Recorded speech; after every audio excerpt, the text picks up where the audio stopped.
सभी राष्ट्रवादी और सनातनी भाइयों का स्वागत है पॉलिटिकल बज़ में। दोस्तों, वेस्ट बंगाल की चीफ मिनिस्टर ममता बनर्जी जी ने बीजेपी पे हमला किया है। आपको बता दूं कि दिल्ली के अंदर में इस वक्त में इलीगल झुग्गी झोपड़ियों पे जो कार्यवाही चल रही है दिल्ली की सरकार के द्वारा, उस पे कटाक्ष करते हुए ममता बनर्जी जी ने कहा कि भाजपा बंगाली विरोधी है। क्यों? क्योंकि अवैध बांग्लादेशी और रोहिंग्याओं के पास में मोस्टली आपको वेस्ट बंगाल के ही आधार कार्ड, वोटर कार्ड मिल जाते हैं और ये बंगाली भाषा भी बोलते हैं थोड़ी थोड़ी करके।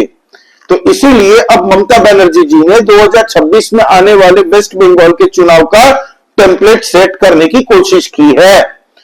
एक तीर से दो निशाना मारने की कोशिश की है, जिससे सांप भी मरे और लाठी भी ना टूटे।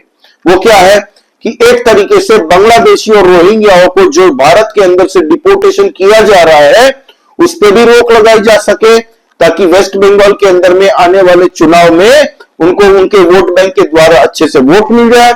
और दूसरी बात उन्होंने जो कही है कि बंगालियों के विरोध बीजेपी काम कर रही है और बंगाली बोलने वाले को भेजा जा रहा है, बांग्लादेश डिपोर्ट किया जा रहा है। तो इससे आने वाले वेस्ट बंगाल के इलेक्शन में बंगाली बनाम बीजेपी करने की कोशिश की जा रही है।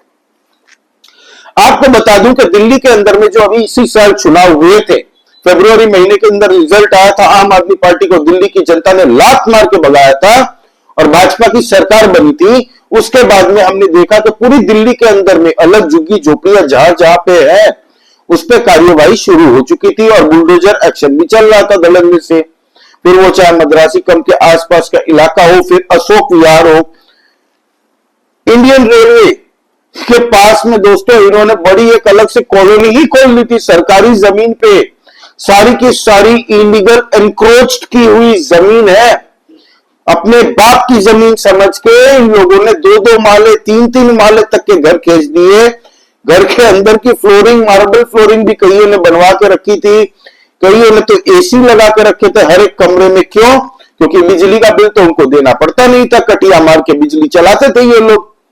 और मजे की बात यह है कि इनको जब नोटिस दिया गया तो इन लोगों को सबसे बड़ा धक्का लगा कि भाई हमें कैसे ऐसे हटा सकते हैं, हम तो कई सालों से यहां पे रह रहे हैं।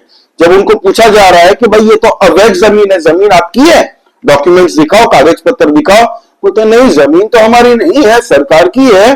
लेकिन हमें ऐसे कैसे निकाल सकती है सरकार? इन हरामजादों को पता भी नहीं है कि अवैध का मतलब क्या होता है। आप में से कोई दिल्ली अगर गया हो दोस्तों, टूरिस्ट बन के ही अगर आप गए होंगे तो भी आपने देखा होगा। मेरे जैसे लोग जो दिल्ली के चप्पे चप्पे जानते हैं दोस्तों, पूरे एनसीआर का, हमें पता है कि दिल्ली भारत की एक कैपिटल है और दिल्ली के अंदर में झुग्गी झोपड़ियों की प्रॉब्लम बहुत है और सारी इलीगल सेटलमेंट्स है मोस्टली।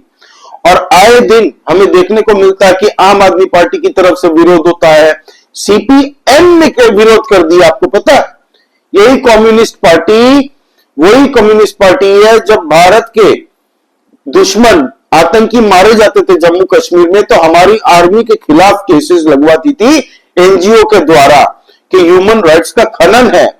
नक्सलियों को मारा जाता है तो हमारी सीआरपीएफ के खिलाफ में ये लोग केसेस लगवाते थे, ह्यूमन राइट्स के खिलाफ है। यही सीपीएम जिसके बंगाल के अंदर में न 3 में है न 13 में है, उन्होंने भी ये मुद्दा उठाया कि बंगाली विरोधी है भाजपा की सरकार। देखिए बंगाली बोलने वालों को क्यों निकाला जा रहा है दिल्ली से, उनको घर तोड़ा जा रहा है। मेन बात यह है दोस्तों कि भारत के अंदर से जितने भी बांग्लादेशी रोहिंग्या को पकड़ा जा रहा है, इन सबके पास में बंगाल का वोटर कार्ड और आधार कार्ड मिलता है। और ममता बनर्जी जी की विफलता इसमें दिखाई देती है। पूरे भारत के अंदर से जिन जिन राज्यों के अंदर में भी अवैध बांग्लादेशी पकड़े गए हैं, इन सब के पास में बंगाल का आधार कार्ड, वोटर कार्ड है। तो यह दिखाता है कि वेस्ट बंगाल के अंदर में आज के दिन में क्या स्थिति बनी हुई है। आप में से अगर कोई वेस्ट बंगाल गया हो या घूमने गया हो या फिर आप वेस्ट बंगाल से हैं, आप लोगों को पता है कि वेस्ट बंगाल के इंटीरियर में पूरे आपको लगेगा कि बांग्लादेश में या तो आप चले गए हैं या फिर पाकिस्तान में आ चुके हैं, क्योंकि पूरी तरह से डेमोग्राफी चेंज है। आज से 20 साल पहले वहां की डेमोग्राफी क्या थी और आज की डेट में डेमोग्राफी क्या है, ये कोई भी डेटा पढ़ के बता सकता है। आने वाले वक्त में इलेक्शन कमीशन जब वहां पे वोटर रोल रिवीजन करेगा तब हमें पूरा डेटा पता चल जाएगा। और बंगाल से लगे हुए जो बिहार का राज्य है दोस्तों, वहां के जो एरियाज है बिहार के अंदर में, इस बार इलेक्शन कमीशन ने वोटर रोल रिवीजन करने की जब बात कही थी वहां पे, तो बहुत चौंकाने वाले आंकड़े सामने आए थे। ये खुलासा आज तक की अंजना ओम कश्यप जी ने किया था आज से 2-3 दिन पहले अपने टीवी प्रोग्राम में। आप देखिए, लोगों से ज्यादा तो दोस्तों आधार कार्ड बने हुए हैं इनके, और ये किशनगंज ये सब एरिया दोस्तों बंगाल से लगता है। आपको बता दूं कि बंगाल के मुर्शिदाबाद के अंदर आप चले जाइए कि जितने भी डिस्ट्रिक्ट है बड़े बड़े, वहां पे आपको डेमोग्राफी चेंज होती हुई पूरी दिखेगी। आपको लगेगा कि आप मिनी बांग्लादेश में आ चुके हैं। कोई 10 साल पहले आया है, कोई 15 साल पहले आया है, कोई 20 साल पहले आया है दोस्तों। तो ये हाल है, उसके खिलाफ कोई एक्शन नहीं होता। क्यों? क्योंकि वो वोट बैंक है, दूध देने वाली गाय है। ममता बनर्जी जी ने तो कहा था कि दूध देने वाली गाय अगर लात भी मारती है तो मुझे लात खाना पड़ेगा। तभी हम देखते हैं कि मुर्शिदाबाद दंगे जो हुए थे उसमें कितने बांग्लादेशी थे, कोई एक्शन नहीं हुआ। क्या एक्शन हुआ किसी को नहीं पता उसके बाद में।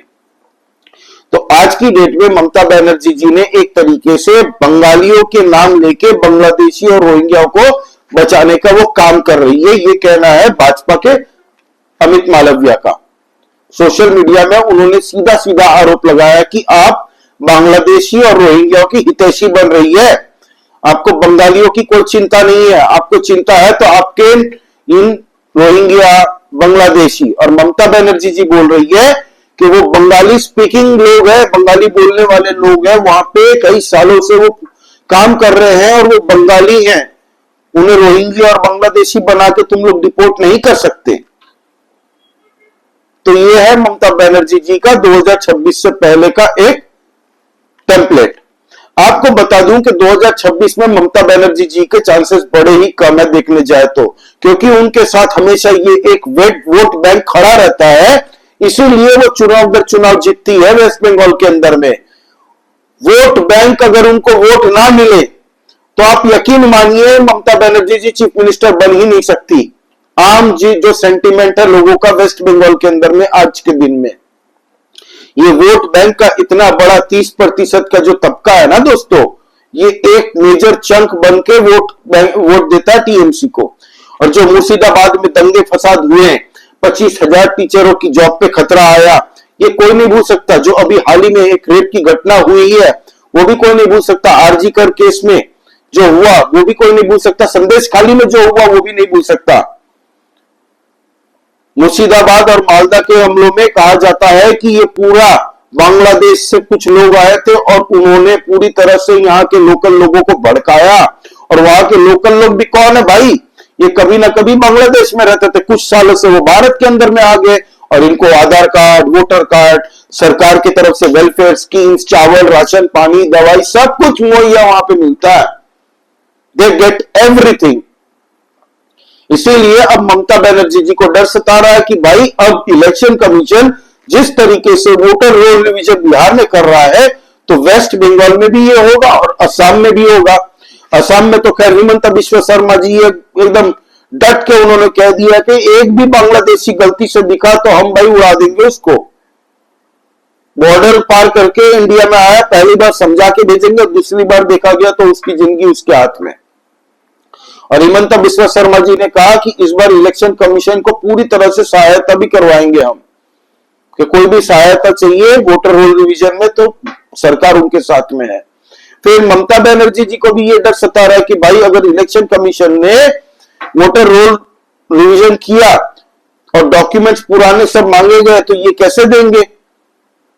तो अब आने वाले टाइम में हमें पता चलेगा कि वेस्ट बंगाल के अंदर से कितने अवैध बांग्लादेशी और रोहिंग्याओं का नाम काटा जा रहा है, क्योंकि भारत के अलग अलग शहरों के अंदर में दोस्तों ये लोग घुस चुके हैं।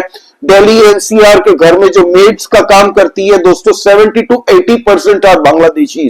नाम अपना हिंदू बता के वो लोग काम करती है। कभी उनको चिकन ऑफर करके देखिएगा, वो लोग चिकन नहीं खाएंगे आपका घर का, क्योंकि वो उनके लिए हराम है, वो हलाल किया हुआ नहीं है। इसीलिए खैर मैं आपको बताता हूं दोस्तों, ये जो जय हिंद कॉलोनी, एक कॉलोनी है दिल्ली के अंदर में, वहां पे 1100 अवैध घर हैं, 1100 फैमिलियां रहती है, और अब उनको डर है कि उनकी कॉलोनी को तोड़ा जाएगा। क्यों? क्योंकि वहां पे पानी का सप्लाई बंद कर दिया है दिल्ली की सरकार ने, और बिजली का सप्लाई बंद कर दिया, बिजली काट दी है। ये आरोप है टीएमसी का और सीपीएम का। आपको बता दूं कि यहां पे 6000 लोग रहते हैं पूरे एरिया में, ये जो जय हिंद कॉलोनी है। मोस्टली अगर आप चलिए कहीं के भी हैं दोस्तों, अगर मैं बांग्लादेशी हूं तो मैं किसी भी राज्य में जाके कहां पे बसूंगा? वहीं पे बसूंगा जहां पे सबसे ज्यादा बंगाली है, क्योंकि बंगाल जो वेस्ट बंगाल की भाषा है वो और बांग्लादेश की भाषा दोनों अलग है, लेकिन मिलती जुलती है थोड़ी थोड़ी। जिनको वेस्ट बंगाल की बंगाली पूरी आती है ना, वो बांग्लादेशी पूरी तरह से समझ जाएगा। जैसे मैं पूरी बंगाली मुझे आती है, born and raised in Bengal, तो मुझे पता है कि बांग्लादेशी कौन है। मैं शक्लें देख के बता दूं, वो भले यहाँ पे 10 साल से रह रहे हो भारत के अंदर में, लेकिन ओरिजिन वो बांग्लादेशी है, वो शक्ल से मैं बता सकता हूं। आपको बता दूं कि ये लोग वहीं पे जाके बसते हैं। तो ममता बनर्जी जी का यही आरोप है कि तुम बांग्लादेशी और रोहिंग्याओं के नाम पे बंगालियों को प्रताड़ित करके डिपोर्ट करने की कोशिश कर रहे हो। उनको अरेस्ट किया जा रहा है, उनको इलीगल एनक्रोच जमीन पे जो उन्होंने घर बनाया है उनका घर तोड़ा जा रहा है, उनको पानी नहीं दिया जा रहा, उनका बिजली कनेक्शन काट दिया गया है। हालांकि ये बीडीए की जमीन है दोस्तों, और दिल्ली हाई कोर्ट के आदेश पे ही ये भाजपा जो कर रही है दिल्ली के अंदर में, वो सिर्फ दिल्ली हाई कोर्ट के ऑर्डर्स पे ही कर रही है, खुद से नहीं कर रही है। और बीजेपी ने कह दिया कि तुम बांग्लादेशी और रोहिंग्या को बचाने की कोशिश कर रहे हो ममता बनर्जी जी, आप तो बंगालियों का नाम जबरदस्ती का मत लीजिए, क्योंकि इनमें से कोई भी भारत के बंगाली नहीं है। दिल्ली के लोगों को पूछो ना यार, दिल्ली का मुझे पता है ना, मैं रहा हूं यार, मुझे पता है कि इलीगल झुग्गी झोपड़ी में जितने भी दिल्ली के अंदर में क्राइम होते हैं, मनजिंदर सिंह सिरसा जी ने 2 दिन पहले क्या कहा कि दिल्ली के अंदर में जितने क्राइम होते हैं 70 to 80% इन्हीं के द्वारा किए जाते हैं। दिन में ये लोग भीख मांगते हैं, ठेला वेला चलाते हैं, ठीक है, रात के टाइम में ये लोग क्राइम करते हैं, ये चोरी करते हैं, वो चोरी करते हैं। तो दिल्ली एक कैपिटल सिटी है भाई, इलीगल जमीन कब्जाए हो, बाप की जमीन नहीं है, तुम्हारे अब्बू ने नहीं दी थी। तो अब जब कुछ यूट्यूबर्स वहां पे गए थे ये सब एरियाज में, जब यूट्यूबर्स पूछते हैं इनको कि ये आपका घर है, बोलते हाँ हमारा घर है, हम खाली करके नहीं जाएंगे, सरकार हम पे जबरदस्ती खाली करवा रही है। तब यूट्यूबर ने उसको पूछा कि भाई एक काम करिए, आपका घर है ना, दस्तावेज दिखाइए। फिर बोलती है वो हंसते हंसते महिला कि नहीं नहीं ये तो है सरकारी, वैसे हम कई सालों से यहाँ पे रह रहे हैं। और आपको बता दूं कि यहाँ पे मोस्ट ऑफ देम वे dwelled by Aam Aadmi party. इनको बसाने का काम जो किया था ना, हंस के फल फूल रहे थे आम आदमी पार्टी के दौर में। इनको बिजली भी कटिया मार के चलवाई जाती थी, इनको मुफ्त बिजली भी, आरओ का पानी दिया जाता था, पानी भी मुफ्त, और साथ ही साथ में गवर्नमेंट की जितनी भी वेलफेयर स्कीम्स होती थी सबका फायदा। कोविड के टाइम में अमानतुल्लाह खान ने तो ओखला में ये बयान भी दिया था, जिसकी वीडियो अवेलेबल है सोशल मीडिया में। मैंने अपनी कई दिल्ली के चुनाव के वक्त की वीडियो में वो वीडियो दिखाया था, जहां पे वो खुद कह रहा था कि आप लोगों को सबको मैंने राशन पानी दिया, 10-10 हजार रुपए दिए, आने वाले चुनाव में आप लोग मुझे वोट दीजिएगा। ये लोग वोट देने वाला, इनका वोट बैंक है आम आदमी पार्टी का, इसीलिए आम आदमी पार्टी न 3 में है न 13 में है। इसीलिए कुछ दिन पहले अरविंद केजरीवाल, गोपाल राय ने जो ये प्रदर्शन किया था, लोगों को भड़काने की कोशिश की थी ना, खैर ये तो तिहाड़ी है, ये लोग भी जेल जाने वाले हैं। आम आदमी पार्टी के अभी बहुत सारे नेता आप देखिएगा। फरीदाबाद में भी इन लोगों ने 14 तारीख को दोस्तों एक महा प्रोटेस्ट का आयोजन किया है फरीदाबाद में, सबको भड़का के वहां पे कहा है कि दिल्ली के 360 गांवों से लोग वहां पे जमा होंगे। भड़काने की कोशिश कर रहे हैं कि आपकी झुग्गी झोपड़ियां तोड़ी जा रही है, गांवों की जमीनें सरकार ले रही है गैर कानूनी तरीके से। इसीलिए सौरभ भारद्वाज ने एक प्रेस कॉन्फ्रेंस करके ये भी कहा है। तो ये हाल है दोस्तों, पूरी दिल्ली का अभी जो सफाया हो रहा है, जितनी भी इलीगल एनक्रोच जमीन थी उन सबको खाली करवाया जा रहा है। और सरकार ये कह रही है कि यहाँ पे हम आवास बनाएंगे, प्रधानमंत्री आवास योजना, और गरीबों को मुहैया कराएंगे जो यहाँ के ऑथोराइज्ड हैं पहले से। पूरी के पूरी दिल्ली के अंदर में भाजपा की सरकार आई है तो कितना सारा काम हुआ है सबको पता है। जो दिल्ली में रहते हैं, एनसीआर में रहते हैं, जो दिल्ली जाते आते रहते हैं रेगुलरली अपने काम के पर्पस में, उन सबको पता है, दिखता भी है ग्राउंड पे। तो ये लोग जितनी भी तालियां पीट ले कि नहीं काम नहीं हो रहा, ये नहीं हो रहा, आम आदमी पार्टी तुम लोगों से तो बहुत बढ़िया काम कर रही है। इन लोगों का हॉस्पिटल स्कैम पे अभी ईडी और एंटी करप्शन ब्यूरो ने पूछताछ की आम आदमी पार्टी से। आपको बता दूं कि दिल्ली क्लासरूम घोटाला जिसमें 2000 करोड़ का घोटाला किया सत्येंद्र जैन और मनीष सिसोदिया ने, उसको भी एंटी करप्शन ब्यूरो ने पूछताछ कर दी है शुरू। लिक्वर घोटाला में ईडी ऑलरेडी कोर्ट में दलील लगा रहा है कि भाई हमें ट्रायल शुरू करनी है तो आप इन लोगों की बेल खत्म कीजिए, हम ताकि इनसे पूछताछ कर सके, हमारे पास कई पुख्ता सबूत है। तो बहुत आने वाले टाइम में देखिएगा आम आदमी पार्टी एक एक करके ये लोग तिहाड़ जाएंगे फिर से। इतना भ्रष्टाचार किया और उनकी भ्रष्टाचार की पोल खुल रही है इस वक्त दिल्ली के लोगों के सामने। दिल्ली को बुरी तरह से बर्बाद कर दिया था आम आदमी पार्टी ने, और ये सब इनके ही वोटर है, इनको ही बसाया गया उनके टाइम पे।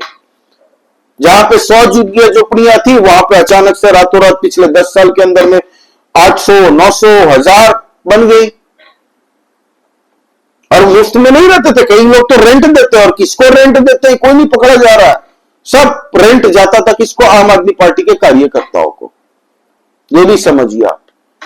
तो आम आदमी पार्टी की जो फंडिंग होती थी ना, उसका एक जरिया ये भी हुआ करता था। एनीवे दोस्तों, आपका इस बारे में क्या कहना है? क्या ममता बनर्जी जी सही बोल रही है? इस बार आपको लग रहा है कि भाजपा की सरकार जितने इलीगल बांग्लादेशी और रोहिंग्या को पूरे भारत से निकालने को ये जो बीड़ा उठाया है, जो पकड़े जा रहे हैं बांग्लादेशी, वो सही कर रही है? आप देखिए, ये 3 दिन के मैं बता रहा हूं आपको, ये 2-3 दिन पहले का न्यूज़पेपर देखिए। 7 बांग्लादेशी अरेस्टेड, कहां से? मुकुंदपुर जो फ्लाईओवर है उसके आसपास से। फिर उसके बाद वाले दिन देखिए 5 अवैध बांग्लादेशी पकड़े गए दोस्तों, साउथ वेस्ट दिल्ली से। तो आए दिन कुछ ना कुछ वहां से पकड़े जा रहे हैं। अभी गुजरात के अहमदाबाद के अंदर में चांगोदर लेक के पास में 6500 अवैध बांग्लादेशियों को पकड़ा गया। सबके पास Aadhaar card, voter card West Bengal का, मोस्ट ऑफ देम 90% के पास में। तो वेस्ट बंगाल में क्या स्थिति है आज की डेट में? डेमोग्राफी किस तरीके से बढ़ चुकी है, खत्म हो चुकी है एक तरीके से बोले तो, सिर्फ और सिर्फ वोट बैंक पॉलिटिक्स के लिए। तो Mamata Banerjee ji is more focused on her vote bank rather than the other citizens of West Bengal. She is just trying to politicise, nothing else. 2026 में जो विधानसभा के चुनाव होने वेस्ट बंगाल में, उसको मद्देनजर रखते हुए ये एक टेम्पलेट सेट करने की कोशिश कर रही है ममता बनर्जी जी कि भाजपा गैर बंगाली है। एनीवे दोस्तों, आपका इस बारे में क्या कहना? प्लीज कमेंट करके बताइए, लाइक कीजिए इस वीडियो को दोस्तों, please subscribe to this channel. जय श्री राम, सभी सनातनी और राष्ट्रवादी भाइयों को जय हिंद, वंदे मातरम।